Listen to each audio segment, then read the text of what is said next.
दोस्तों, आज जो वाकया मैं आपको बताने जा रहा हूँ वह न केवल हैरान करने वाला है, अपितु यह इस बात का प्रमाण भी है कि यदि प्रेम सच्चा हो तो ईश्वर भी आपको रोक नहीं सकते।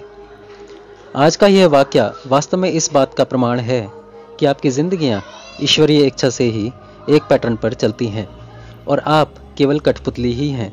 यह प्रमाण है कि यदि इस जन्म में आपकी कोई इच्छा अधूरी रह गई हो तो ईश्वर उस इच्छा को पूर्ण करने के लिए आपको फिर से उसी पैटर्न पर चलाते हैं। दोस्तों, आज मैं बात करूंगा अपने एक अत्यंत घनिष्ठ मित्र की और उनके जन्मों जन्मों के प्रेम की। यह जो वाकया मैं सामने रख रहा हूँ यह आपको किसी किताब में नहीं मिलेगा या वेबसाइट पर नहीं मिलेगा, क्योंकि यह मेरे मित्र ने मुझे कुछ ही दिन पहले बताया है। दोस्तों, कहते हैं कि ईश्वर के खेल निराले होते हैं। ईश्वर ने मेरे उस मित्र को उसके पिछले कुछ पुनर्जन्म याद दिलाए और उसे उसके पिछले जन्म के प्रेम से मिला दिया। दोस्तों, अब मैं वो वाकया सामने रखने जा रहा हूँ। बात है 1950 के दशक की। यह मेरे मित्र का पिछला जन्म है जो ईश्वरीय कृपा से उन्हें याद आया है। अपने पिछले जन्म में वे खुद को अमेरिका में पाते हैं। 20-25 वर्ष के नौजवान जो न केवल ब्रिलियंट हैं अपितु ईश्वर भक्त भी हैं। पिता नहीं हैं और माँ और भाई बहनों के साथ जीवन बीत रहा है। लेकिन दोस्तों, हर नौजवान के जीवन में कभी ना कभी एक तूफान आता है जो जीवन को तितर बितर कर देता है। उस जन्म में मेरे मित्र के जीवन में एक लड़की का आगमन हुआ। लड़की बहुत खूबसूरत थी तो मेरा मित्र भी कुछ कम हैंडसम नहीं था। दोनों में प्यार हो गया, किंतु इससे पहले मेरा मित्र उसे विवाह के लिए प्रपोज करता उसने मेरे मित्र का हृदय तोड़ दिया। उस लड़की ने किसी दूसरे व्यक्ति से विवाह कर लिया जो मेरे मित्र से कहीं ज्यादा अमीर था।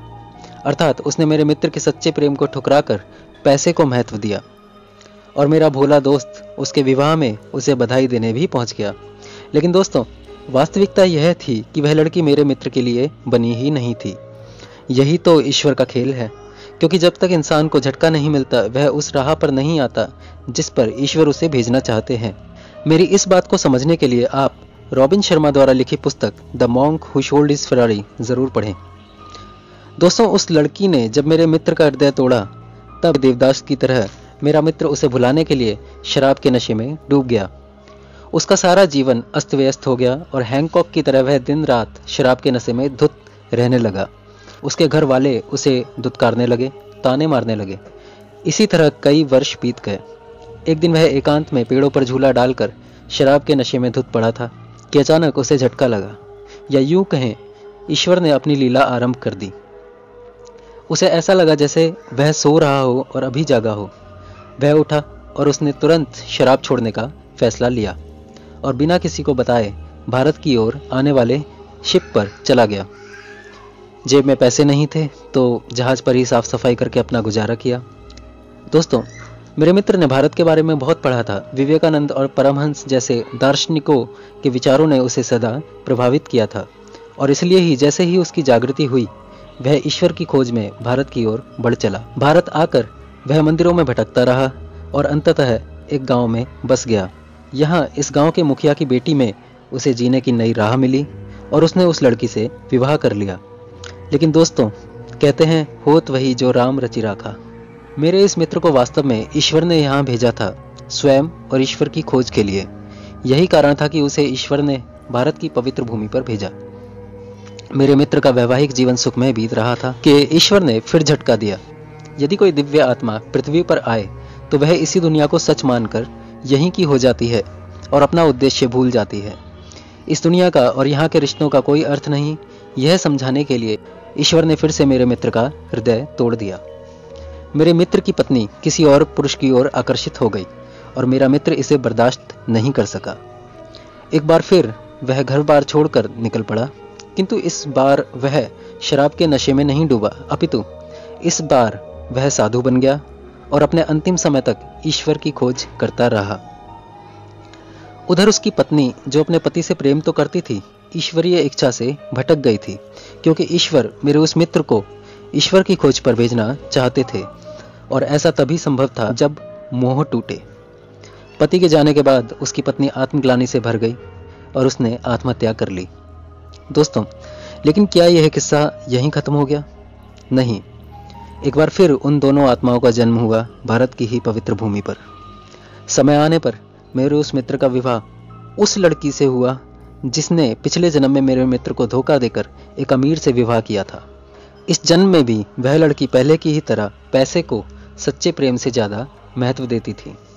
फिर भी ईश्वर ने उसे मेरे मित्र के जीवन में दोबारा इसलिए भेजा ताकि मेरा मित्र समझ सके कि ईश्वर सदा सही इंसान को ही आपके लिए चुनते हैं। और फिर जो ईश्वर की खोज पिछले जन्म में अधूरी रह गई थी, उसके लिए भी तो मेरे मित्र को तैयार करना था। इस बार फिर वह लड़की मेरे मित्र को छोड़कर चली गई। एक बार फिर मेरा मित्र शराब के नशे में वर्षों तक डूबा रहा और फिर एक दिन वो जागा और ईश्वर की राह पर चल पड़ा। दोस्तों, आज भी मेरा वह दोस्त ईश्वर की खोज में मंदिर मंदिर भटकता है।